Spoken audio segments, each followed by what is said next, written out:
فاسألوا اهل الذکر ان کنتم لا تعلمون.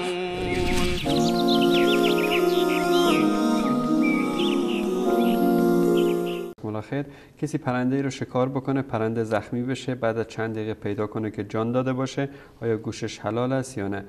چهارشماره اخیرشون 75 19. در موارد شکار از نظر شرعی جایز هست که یعنی حیواناتی رو یا پرندگانی رو که به اصطلاح شکار میشوند و در دست نیستند که انسان مثلا با کاردی اونها رو ذبح شرعی بکنه.